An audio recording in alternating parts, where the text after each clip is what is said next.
Standing out side, வெளியே நின்றார்கள். 32வது வசனத்தில் நம்ம பார்க்கிறோம் என்ன என்று சொன்னா, அவரை சுற்றி உட்கார்ந்து இருந்தார்கள். 2 விதமான குரூப் நம்ம பார்க்கிறோம்.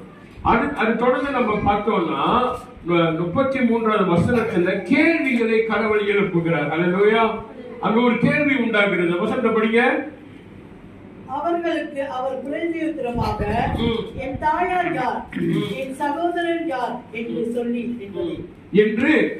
அப்ப என்ன அங்க வருதுன்னு சொன்னா, வெளியே நிக்கிறாங்க, அவரை சுத்தியே உட்கார்ந்து இருக்கிறாங்க.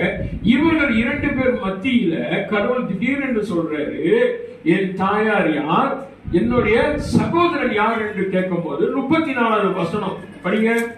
தம்மை சூழ உட்கார்ந்திருந்தவர்களை சுற்றி பார்த்து, இதோ என் தாயும் என் சகோதரரும் இவர்களே என்பதே. இந்த வசனத்தை வைத்து பார்க்கும்போது ஆண்டவர் என்ன செய்யறாரா, சுத்தி உட்கார்ந்து இருக்கிறவங்களை பார்த்துட்டு சொல்றாரா, இவர்கள் தான் யாரு, என்னுடைய சகோதரர். அப்படி முதல்ல கவனிச்சீங்கன்னா